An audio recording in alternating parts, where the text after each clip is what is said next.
దేవోభవ.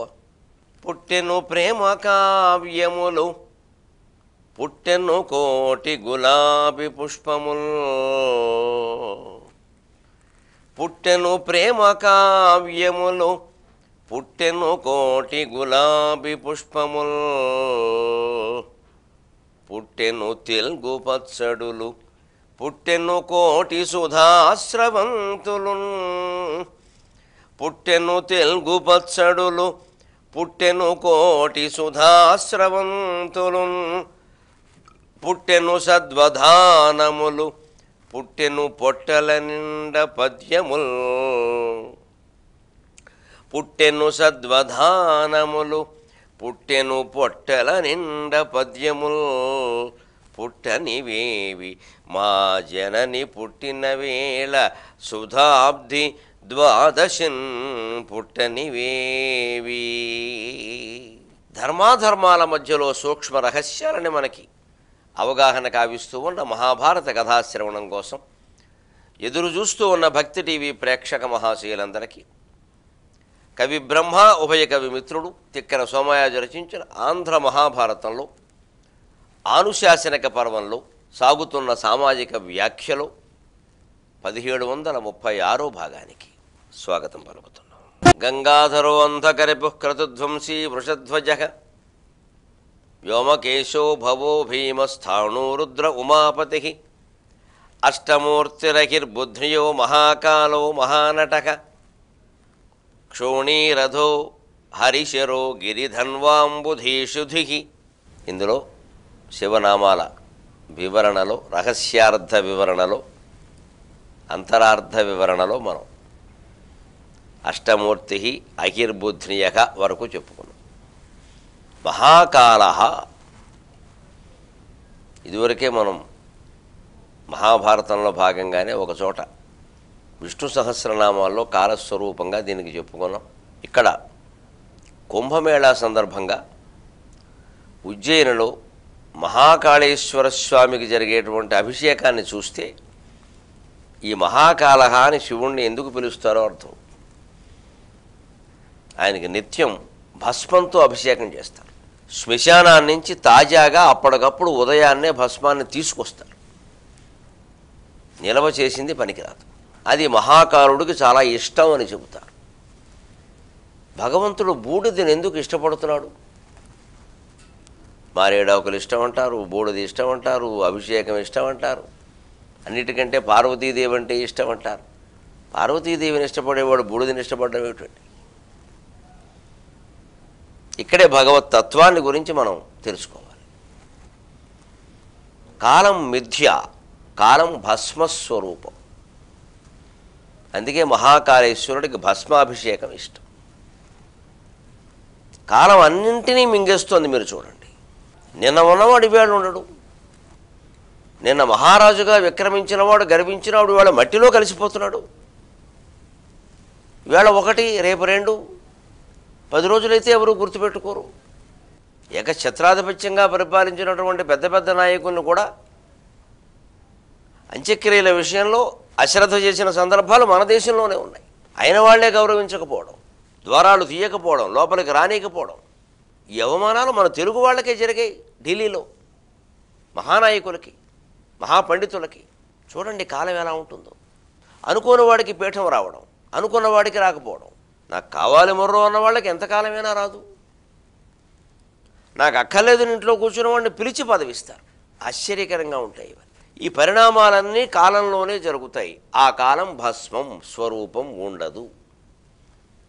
ఇంతగా మనం రోజు 2 పూటలా, కొంతమంది 3 పూటలా కూడా తిండి పెట్టి స్రక్షందన భూషాద్యలంకారాలతో దీన్ని ఆదరిస్తూ ఉన్న ఈ శరీరం, ఇలాంటి ఎన్ని శరీరాలు మట్టిలో కలిసిపోవడం మనం చూడడం లేదు.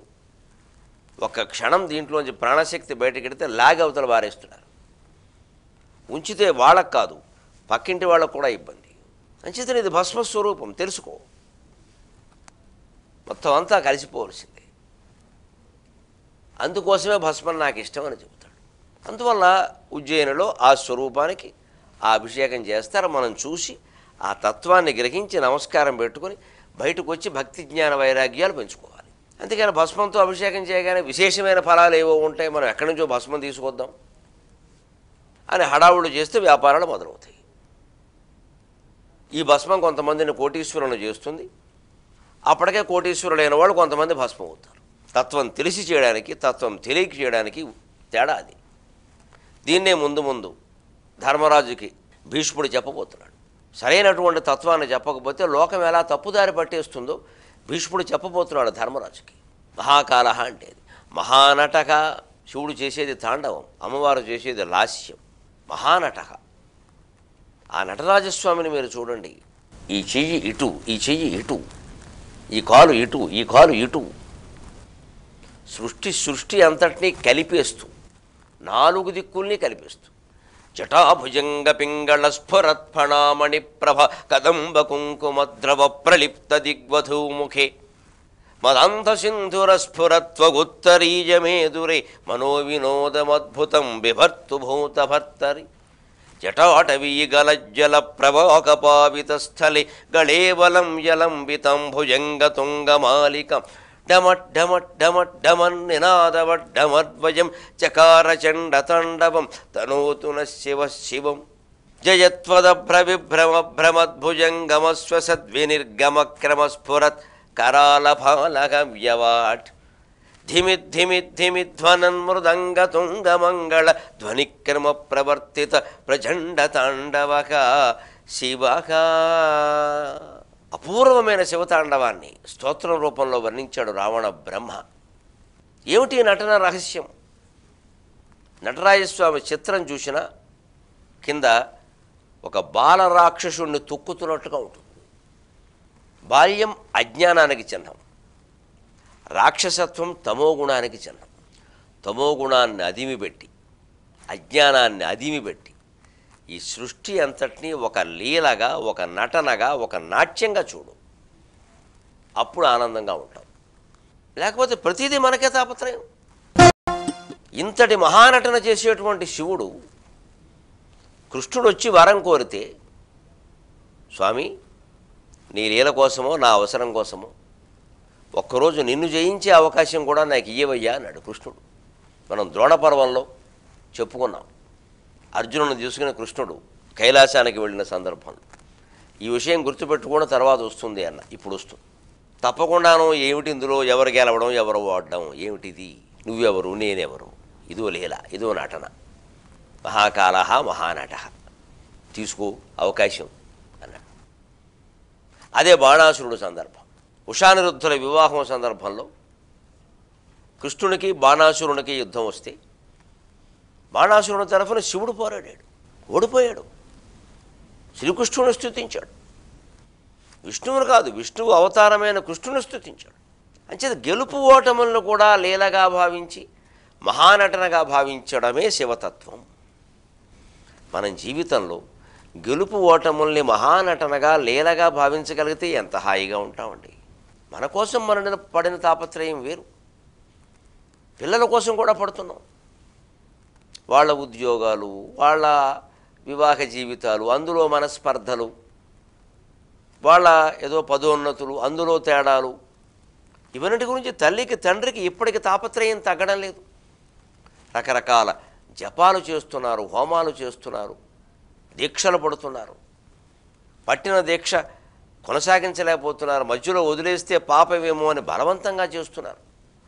కోట్ల జపం చేయండి అంటే అవ్వక, చెయ్యలేక, ఓపిక లేక 70 ఏళ్ళు వచ్చి 80 ఏళ్ళు వచ్చి ఇన్నిసార్లు పారాయణ, అన్నిసార్లు పారాయణ అంటే చెయ్యలేక, చెయ్యకపోతే అమ్మవారి కోపం వస్తుందేమో అని భయపడుతూ నానా హింస పడుతున్నారండి. చాలా చిత్రంగా ఉంది మాకు పరిశీలిస్తుంటే. భక్తి ద్వారా, ఆధ్యాత్మికత ద్వారా మనుషులకు ధైర్యం కల్పించడం మానేసి అధైర్యాన్ని ఎందుకు కలిగిస్తున్నాం? జ్ఞానవంతులు చేయాల్సింది పోయి అజ్ఞానంలో ఎందుకు ముంచుతున్నాం? చైతన్యవంతులు కావలసిన మనుషుల్ని చాదస్తంలో ఎందుకు ముంచుతున్నాం? ఏదో ఈ నామాల అర్థం పరిశీలిస్తే సరిపోతుంది. మహానాటక, ఇదంతా మహానటన. నాటకంలో ఎప్పుడు ఎంత గొప్ప నటుడైనా సరే వాడి పాత్ర ఉన్నంత వరకే నటించాలి. ఆ తర్వాత ఆయన ఉండడు, అయిపోతుంది అక్కడికి. జనక మహారాజు ఉంటాడు, సీతాదేవి పెళ్ళప్పుడు కనపడతాడు, తర్వాత రామాయణంలో ఇంక కనపడ్డు.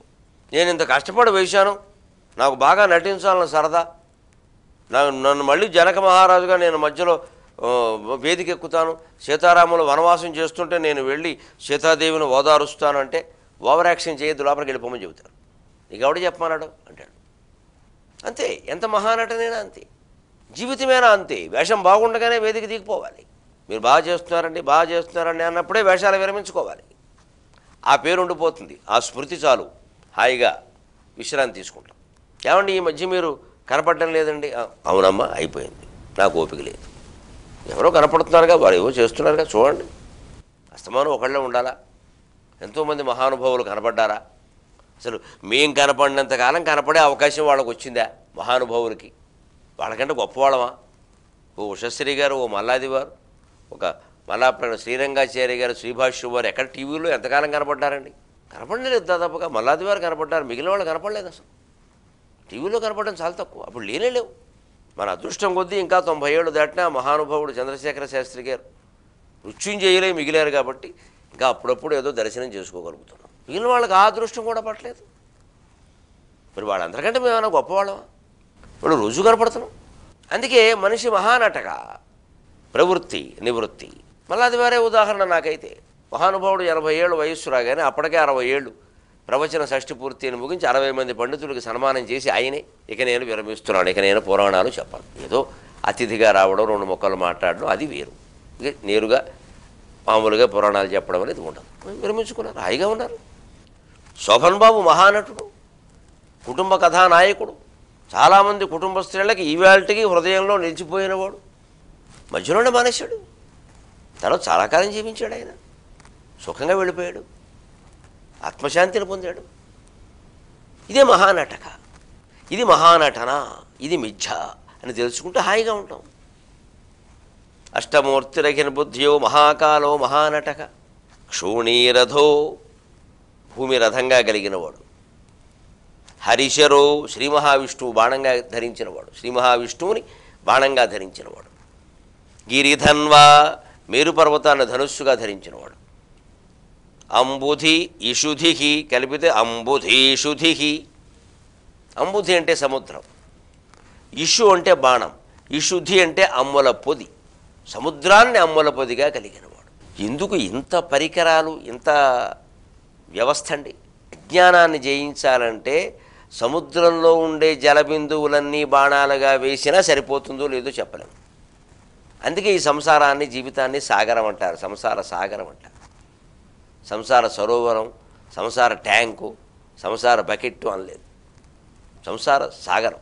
ఈ అజ్ఞానాన్ని జయించాలంటే మళ్ళీ సాగరం అంత ఉండాల్సిందే, సంపద కూడా అంతే. అందుకే చతుస్సముద్రముద్రా వేలావలయితమైన భూమండలాన్ని రథంగా చేసుకున్నాడు, ఆ సముద్రాలనే అమ్ముల పొదిగా చేసుకున్నాడు. అంటే ఇందులో ఉండే భావన గమనించండి. అంత పోరాటం చేస్తే తప్ప ఇది సాధ్యం కాదు. ఆ పోరాటాన్ని చేయడానికి ఎంత జాగ్రత్త పడాలి, ఎంత జ్ఞానం పొందాలి. ఆ జ్ఞాన మార్గంలో నడవడం మానేసి ఇంకా మనం చిన్న చిన్న ప్రయోజనాల కోసం, మా అబ్బాయికి ఏదో ఉద్యోగం పోయిందండి మళ్ళీ ఎలా వస్తుందండి, అది అబ్బాయి సమస్య, మనం మన్నించండి, మన సమస్య కాదు. ఎందుకంటే ఉద్యోగం పోయింది అంటున్నామంటే 30 ఏళ్ళు ఉంటాయి కదా వయస్సు, ఖచ్చితంగా 30 ఏళ్ళు లోపవాడికి ఉద్యోగం వచ్చే అవకాశాలు తక్కువ, పోవడం ఎక్కడ. 30 ఏళ్ళు వచ్చాక వాళ్ళ బతుకు వాళ్ళు బతకాలి. ఒకవాడు జపమే చేసినా, హోమమే చేసినా వాడు చేయాలి, మనం చేయడం ఏమిటి వాళ్ళ గురించి? అంటే ఇంకా మమకారాలు వదలలేకపోతున్నాం. తెంచుకోవలసింది ఆ మమకారాన్ని, అదే అజ్ఞానం. ఎవరి బాధ్యతగా వారిని వదిలేయాలి. అది ఏది నిర్లక్ష్యం కాదు, ప్రేమ లేకపోవడం కాదు. వారికి బాధ్యత తెలియజేయడం, వారికి కూడా చెప్పడం, బాబు నీకు 60 ఏళ్ళు వచ్చాక నువ్వు ఇంతే, నేను నీ బాధ్యతగా నిన్ను వదిలేసినట్టే నువ్వు రేపు నీ కుమారుల్ని, నీ కోడళ్ళని నువ్వు కూడా ఇలాగే వదిలేయాలని చెప్పడమే తల్లిదండ్రుల ధర్మమే. అందుకే పూర్వకాలం చాలా పురాణ కథల్లో మీరు గమనిస్తే, స్వర్ణపురమన గ్రామమునందు ఒక బ్రాహ్మణుడు ఉండెను. ఆయన షట్శాస్త్ర సంపన్నుడు, సంతృప్తిపరుడు, షట్కర్మ నిరతుడు. అతనికి సంతానము లేరు. శివ పూజ చేసెను, సంతానము కలిగెను. అపురూపమైన ఆ సంతానమునకు శివశర్మ అని పేరు పెట్టెను. శివశర్మకు వేదాంగ పారంగతునిగా చేసెను శివశర్మను. యుక్త వయస్సు రాగానే సద్విప్రుల యొక్క వంశము నుంచి కన్యను తెచ్చి వివాహము చేసెను. అప్పుడు ఆ బ్రాహ్మణుడు శివశర్మను భార్యను కూర్చోబెట్టి ఈ విధంగా ఉపదేశములు చేసెను అని ఏవో ఒక 10 రకాల ఉపదేశాలు చేశాక అప్పుడు ఆ బ్రాహ్మణుడు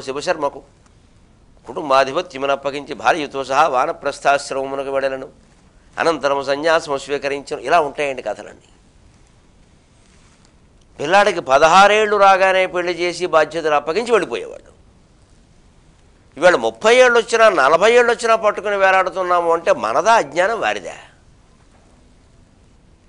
ఇంకా మా అబ్బాయికి ఏదో కావాలండి, ఏం చేయాలని తల్లి ప్రశ్నించడం ఏంటండి? అతను ప్రశ్నించాలి.